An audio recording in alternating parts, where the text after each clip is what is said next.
सिया नाम की लड़की और केतन नाम के लड़के। सिया ने प्लान किया कि बाली जाने से पहले ही केतन को ख़त्म कर देना चाहिए। तो सिया ने एक चाल चली। सिया ने केतन का पासपोर्ट अपने पास छुपाया। जब मर्डर करने की हिम्मत आ गई तो कहीं ना कहीं उसमें इतनी हिम्मत तो जुटाई सकती थी कि वो फियांसी को बता दे कि मैं शादी नहीं कर सकती। कहा जा रहा है 17 करोड़ में बुक किया था और दोनों फैमिलीज़ के लिए 2 चार्टर प्लेन्स भी बुक थे कि 30 days to go, 29 days to go, और डेली उसके लिए ट्रीट कर रहा है। बट सिया के माइंड में कुछ और ही प्लानिंग चल रही है। और जब वो लड़की मुस्कुराती है सर, तो सर केतन तो भोला था, अच्छे खासे नहीं समझ पाएंगे उस मुस्कान को। कोई और था यार तो बोल देती, राज दिल के दबे खोल देती। ये बिन ब्याहे लड़कों के लिए क्या सीख है क्या, किसी को जान से मार देना ठीक है क्या। इनसे परेशान होकर लगभग 2024 में 9000 पुरुषों ने आत्महत्या कर ली। पुरुष के राइट्स कहाँ गए। हेलो फ्रेंड्स, कैसे हैं आप सभी। मैं Shamsher Kaushik India news point पर आपके समक्ष एक बार फिर से उपस्थित हूँ। साथियों, एक बहुत ही चर्चित मुद्दे पर आज बातचीत करेंगे। केतन और सिया वाले मुद्दे पर बातचीत करने के लिए हमारे साथ यहाँ पर सचिन अग्रवाल जी, जो केबीसी में भी गए, जो एनआईटी में गोल्ड मेडलिस्ट हैं और साथ में इस तरह के सोशल इश्यूज़ के ऊपर काफ़ी रिसर्च भी करते हैं। तो इनसे बातचीत करेंगे और इनसे जानेंगे कि जो केतन और सिया का जो लोहागढ़ में ये केस हुआ है, इसके बारे में इनके क्या विचार है और किस तरह से पूरी घटना घटी। बने रहिए आप हमारे साथ इंडिया न्यूज़ पॉइंट पर। जी सचिन जी, स्वागत है इंडिया न्यूज़ पॉइंट। जी नमस्कार समझे जी। क्या कहेंगे ये जो इतनी कह सकते हैं दर्दनाक घटना हुई इसके ऊपर। तो अपनी बात मैं कुछ पंक्तियों से शुरू करना चाहूँगा। आज फिर से समाज नाउम्मीद हो गया, एक माँ का बेटा शहीद हो गया। कोई और था यार तो बोल देती, राज दिल के दबे खोल देती। ये बिन ब्याहे लड़कों के लिए क्या सीख है क्या, किसी को जान से मार देना ठीक है क्या। जिसको धक्का देने के लिए तुमने प्लान बनाया था, उसने बड़े चाव से तुम्हारा जन्मदिन बनाना चाहा था। बुढ़ापे के दौर में वो किसको आवाज़ें लगाएंगे, तुमको तो कोई और मिल जाएगा, माँ बाप बेटा कहाँ से लाएंगे। ड्रम जोमेटो ना जाने कितने गुनाहों का शोर आ गया है। बचकर रहना भाइयों, बेरहमी का दौर आ गया है। बिल्कुल बेरहमी का दौर आ गया है, क्योंकि अभी जो ये इंसिडेंट जो आपने सुना होगा कि लोहागढ़ फोर्ट के ऊपर जो इंसिडेंट हुआ, ये बड़ा ही चर्चित मुद्दा बन चुका है अभी। अच्छा, ये पूरी कहानी हमारे दर्शकों के ऊपर बताने का प्रयास करें। सर बड़ी ही दर्दनाक घटना हुई है ये जी। महाराष्ट्र के पुणे में। तो घटना है सिया नाम की लड़की और केतन नाम के लड़के। तो घटना की शुरुआत होती है कि इन दोनों के जो परिवार हैं, उनके 35 साल से पारिवारिक संबंध थे, एक दूसरे के घर पे आना जाना था। तो केतन की उम्र फ़िलहाल 26 साल थी। तो उनकी शादी की बातें चली। ये दोनों परिवार बेंगलुरु के एक सामाजिक समारोह में मिले थे। तो वहाँ पर जब केतन के परिवार ने उनके रिश्ते का जिक्र चलाया, तो पारिवारिक संबंध होने के कारण दोनों परिवारों में सहमति बनी कि इन दोनों का विवाह कर देना ठीक है। उसके बाद 11 फरवरी को इनकी जो है सगाई कर दी जाती है, 11 फरवरी 2026 को। और उसके बाद से इनको एक दूसरे से प्रेम हो गया और केतन इसके लिए काफ़ी कुछ करता था, काफ़ी एफर्ट्स डालता था। उसके बाद एक स्टोरी का मोड़ आता है 31 मई 2026। इस दिन ये पुणे के लोहागढ़ फोर्ट में जाते हैं, जो कि पुणे से लगभग 50-60 किलोमीटर दूर है। वहाँ पर केतन एक जो क्लिफ है, हम बोलते हैं एक कोना पहाड़ का, वहाँ पे केतन बैठा हुआ होता है और सिया उसका फ़ोटोशूट कर रही होती है। उस समय सिया के माइंड में एक आइडिया आता है कि मैं केतन को ख़त्म कर देना चाहती हूँ। क्यों? क्योंकि सिया गोयल किसी और से प्यार करती थी। किससे प्यार करती थी वो हम अभी बताएंगे आपको। इस चक्कर में उसे मार देना चाहती थी। तो उसको वहाँ से एक आइडिया मिल गया कि यहाँ से हम धक्का दे सकते हैं। यस, और लोहागढ़ फोर्ट पे कि धक्का देंगे यहाँ से, 300-400 फीट गहरी खाई थी कि वो गिर जाएगा तो बच नहीं पाएगा उसके बाद। तो उसको ये आइडिया सूझा एक। 6 जून को ये सिया, केतन और 2 लोग और इनके परिवार के, ये इंडोनेशिया के बाली घूमने जाने वाले थे और इन चारों की टिकट्स बुकड थी। सिया बाली जाना नहीं चाहती थी, सिया ने प्लान किया कि बाली जाने से पहले ही केतन को ख़त्म कर देना चाहिए।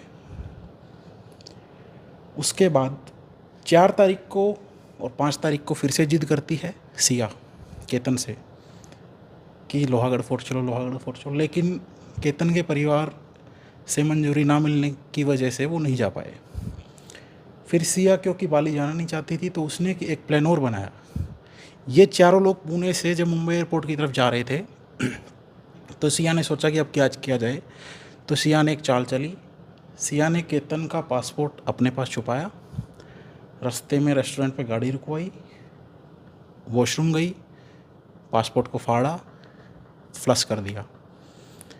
चारों लोग एयरपोर्ट पहुँचे। एयरपोर्ट पे केतन का पासपोर्ट नहीं था। इस वजह से चारों लोगों को घर आना पड़ा वापस और बाली जाने का प्लान कैंसिल हुआ। सिया सफल रही।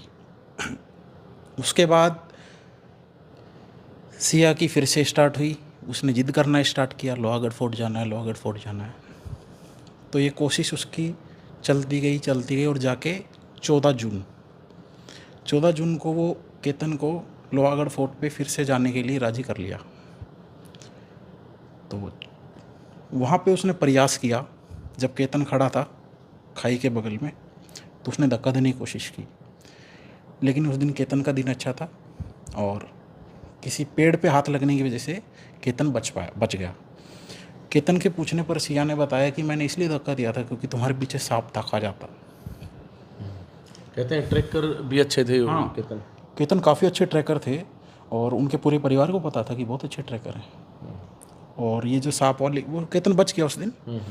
सांप वाली जो घटना थी, तो ये केतन ने परिवार को घर पे आके बताई कि सिया ने मेरी जान बचा ली।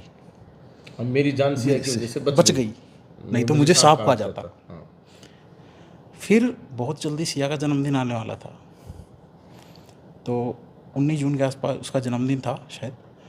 और जन्मदिन पर केतन ने महाबलेश्वर, महाराष्ट्र के महाबलेश्वर में रिसोर्ट बुक किया था सिया का जन्मदिन मनाने के लिए।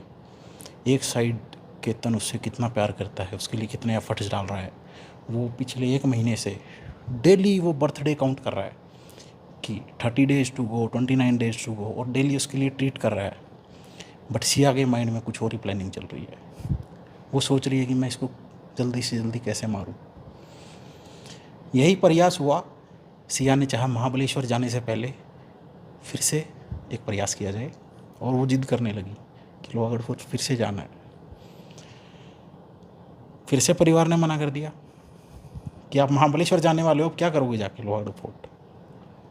लेकिन सिया ने रात को केतन की मम्मी को वीडियो कॉल किया और उनसे रिक्वेस्ट किया कि प्लीज़ हमें चले जाने दीजिए। अब माताएं थोड़ी भावुक होती हैं तो सोचा बहू कह रही है ठीक है, तो उन्होंने इजाज़त दे दी। केतन की मौत बुला रही थी एक्चुअली। वो जाने में सफल रहे। ये प्लानिंग उसने अपने बॉयफ्रेंड के साथ मिलकर बनाया था कि इस बार, पिछली बार मैं विफल रही धक्का देने में, इस बार बॉयफ्रेंड के साथ मिलके इसको सफलतापूर्वक अंजाम देने के लिए ये साजिश रची। तो बस वो गए फोर्ट पे 18 तारीख को सुबह 10:30 के आसपास, और वहाँ पर जाकर उसको धक्का दे दिया। केतन अब इस दुनिया में नहीं है। उसके परिवार के लिए बड़ा दुखद समय है।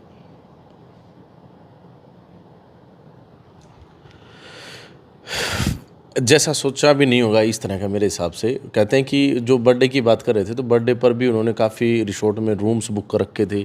एक 17 करोड़ रुपए तक की शादी होने वाली थी। इनकी शादी फिक्स हुई थी 25 नवंबर 2026 को इनकी शादी होने वाली थी। और राजस्थान का एक बड़ा रिसोर्ट बुक था और कहा जा रहा है 17 करोड़ में बुक किया था। और दोनों फैमिलीज़ के लिए 2 चार्टर प्लेन्स भी बुक थे। तो आप इससे अंदाज़ा लगा सकते हैं कि दोनों फैमिलीज़ कितनी समृद्ध थी फाइनेंशियली। और इनके संबंध जैसा मैंने बताया 35 साल से थे।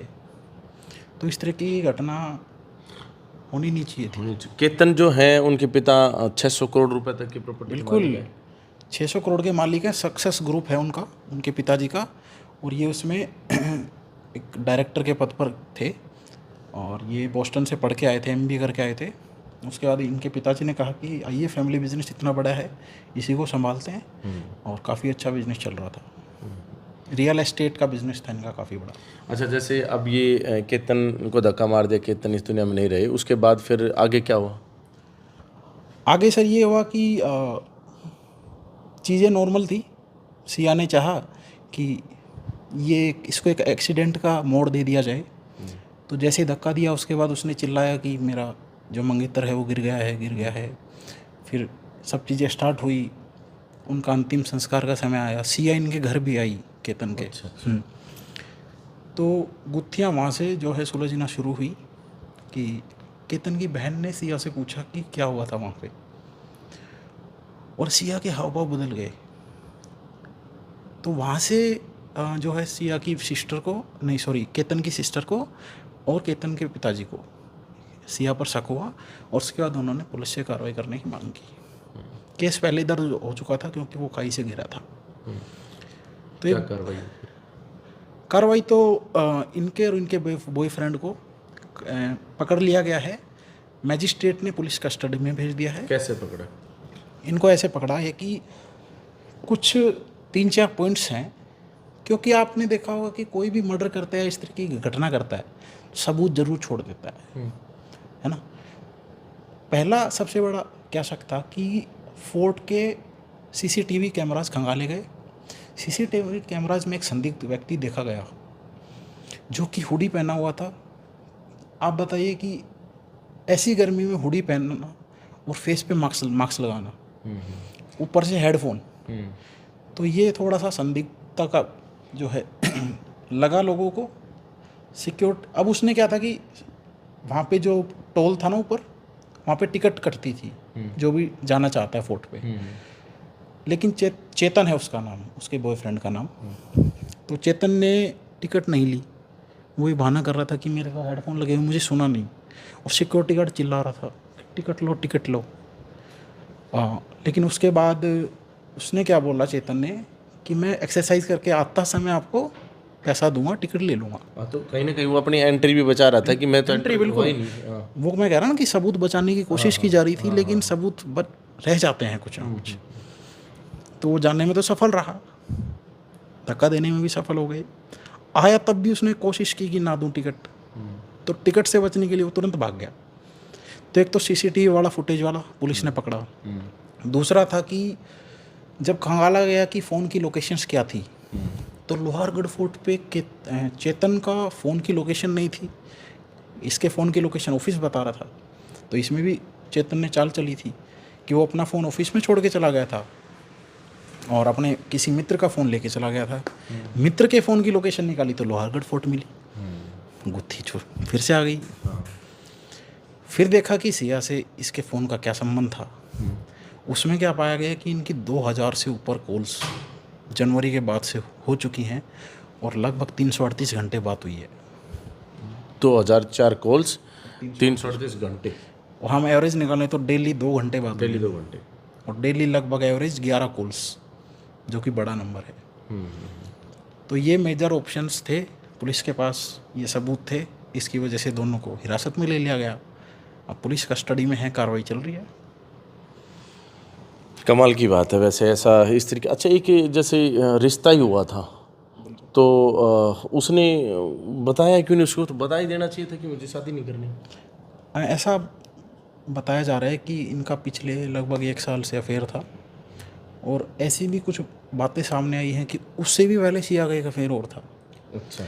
सिया अभी रिसेंटली 20 साल की हुई हैं, तो हम ये मानेंगे कि 19 साल की उम्र में उनका दूसरा अफेयर था, और 16 साल की उम्र से लगभग उनका पहला अफेयर स्टार्ट हो गया था।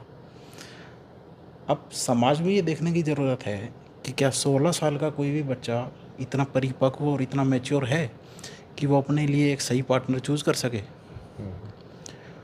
और क्या वो पेरेंट्स के संज्ञान में नहीं आया कभी? इतने बड़े जो अफेयर चल रहे थे, डेली 2 घंटे बात चल रही है, डेली 11 कॉल्स हैं, तो क्या पेरेंट्स को नहीं पता था? सबसे बड़ी बात ये है। पेरेंट्स जानबूझकर अनजान बन रहा था शायद। अब ये तो जब सारा मामला सामने आ जाएगा, पुलिस की और कार्रवाई सामने आएगी, तभी पता लगेगा। लेकिन अभी क्रिमिनली तौर पे ऐसा कहा जा रहा है कि सिया के जो बुआ फूफा जी थे, उन्होंने परिवार पे दबाव बनाया था कि सिया की शादी कर दी जाए, और इन्होंने गारंटी भी दी थी केतन के परिवार को कि हमारी गारंटी है, लड़की अच्छी है, शादी कर लीजिए। लेकिन वो गारंटी तो शादी से पहले ही फेल हो गई। फेल हो गई सर। इसीलिए कहा जाता है समाज में कि शादी एक जीवन का बहुत ही बड़ा डिसीजन है और बहुत ही सोच समझ के लेना चाहिए। और सिया की सबसे बड़ी गलती यही रही है कि क्यों नहीं बताया उसने, क्यों नहीं बताया।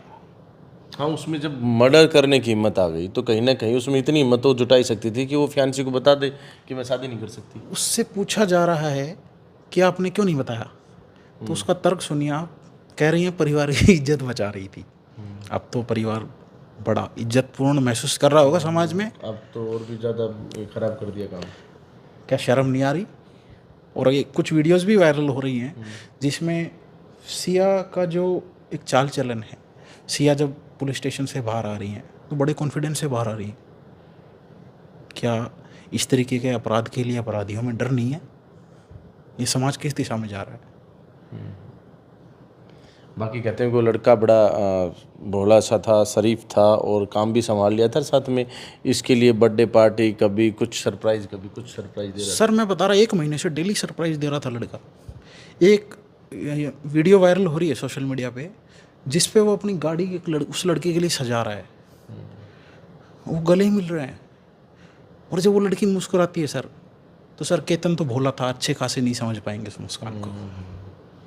अच्छा, आगा तो कहीं ना कहीं कुछ इंसिडेंट्स होते हैं, जैसे धक्का देने का प्रयास किया, सांप वाली बात आई, ये तो थोड़ा सा आगा कर ही देते हैं। लेकिन हम मान लेते हैं कि चलिए पता नहीं चला, लेकिन हमारे देश में तो पिछले साल ही ऐसे ऐसे बड़े बड़े केस हुए हैं जिससे अंदाज़ा लिया जा सकता था। तो केतन इतना मतलब कैसे?